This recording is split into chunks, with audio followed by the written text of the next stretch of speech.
Hello, it's 9 p.m. I hope you're having a great weekend. Take a look at our major stories. The Minister of Defense received Commander of Chinese base in Djibouti, Mr. Liang Yang.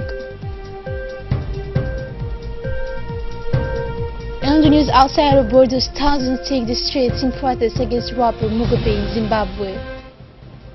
Those are the top stories, and thank you for joining us. The Minister of Defense in charge of relations with the Parliament, Ali Hassan Bahdon, received on Tuesday the commander of the Chinese base, Lieutenant Commander Liang, accompanied by Captain Superior Ye Yi, Deputy Commander of the base, and Colonel Ji, Defense Attaché, and other officers of his staff.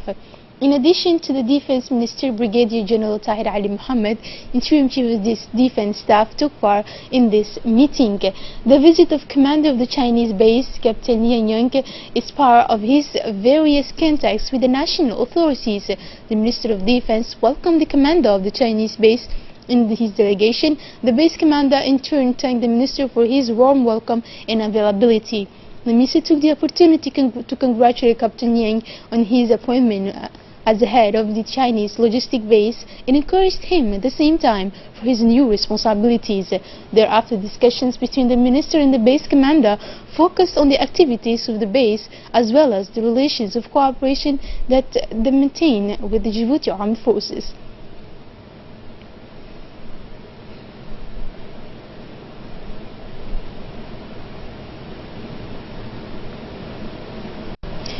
The Minister of Defense Ali Hassan Bahdon also received Mr. Abdullah bin Abdul Naqib, Consular Affairs Officer of the United Arab Emirates, accredited to Djibouti. Mr. Sheikh Mohammed Salah, Technical Advisor for Arab Affairs of the Minister, took part in this meeting. The courtesy visit of Mr. Al-Naqbi is part of his dealings with members of the government. The Minister of Defense Ali Hassan Bahdon welcomed the Charge d'Affaires and congratulated him on his new appointment to this post. Mr. Al-Naqbi thanked the Minister for his warm welcome, and subsequently the discussion between the Minister and the Consular Affairs Officer focused on the existing cooperation relation between the two countries.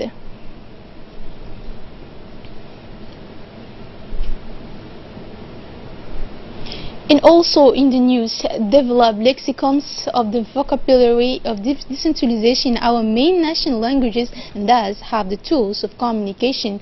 This is the objective of the workshop organized by the Minister of Decentralization at the Institute for Diplomatic Studies, whose opening ceremony was chaired by Hamidou Mohamed Aramis, Minister in charge of his department, and in the presence of his communication colleague in charge of Forces and Telecommunications, Abdi Yusuf Suge.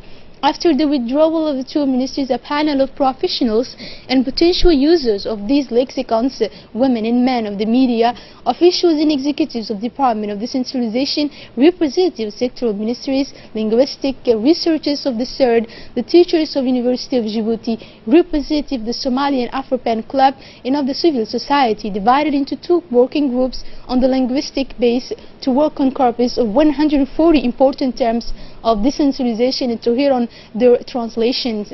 At the end of the day, the participants decided to continue their work in small committees and to make restitution of these works of elaboration of lexicons on November 20.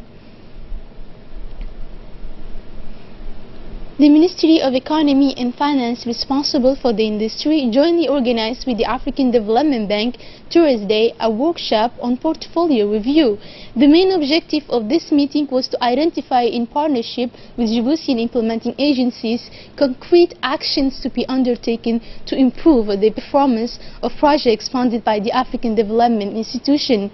This workshop validated and assessed the coherence between the portfolio and the strategy adopted for the implementation of these projects. The portfolio review is a concerted exercise that the African Development Bank is organizing in partnership with the government of Djibouti to measure progress in project implementation. The meeting of the Anti-Tourism Working Group closed yesterday afternoon its seminar at the Sheraton Hotel with the National Police and Interpol. This meeting brought together more than 13 countries, including Djibouti, Somalia, Ethiopia, Kenya, Uganda, and Tanzania. Terrorist attacks at the international level have reached an alarming level in the violence, and the consequences are numerous and affect almost all the countries around the world. Interpol has increased the privileged relationship with the partners for the fight against terrorism by strengthening national, regional and international law. Interpol's counter-terrorism is mandated to assist the entire member countries in preventing and dealing with terrorist activities by identifying members of terrorist networks and their affiliations, by effectively fighting against travel and mobility, social networking presence, weapons and materials, and finally funding. The ceremony was attended by Interpol Director François and the National Police Director General Abdullahi Abdel Farah. And for his part, the General Director of the National Police thanked all the participants in the ceremony and he explained the importance of the fight against terrorism. He hammered that Interpol has increased the privileged relationship with the partner for the fight against terrorism by strengthening national, regional, and international law. And now moving on to the regional and international news. There were jubilant scenes on the streets of Zimbabwe's capital Harare as tens of thousands of protesters marched to demand the resignation of President Robert Mugabe. The 93-year-old leader is virtually powerless and has been deserted by most of his allies since the military seized power last week. Many protesters were celebrating the army's role in ending his more than 30-year grip on power. The rally was supported by the army and members of the ruling ZANU-PF party, who have also called on Mr. Mugabe to resign. War veterans who until last year were loyal to the president are also participating in the protests and have added their voices to the chorus calling for a change in power.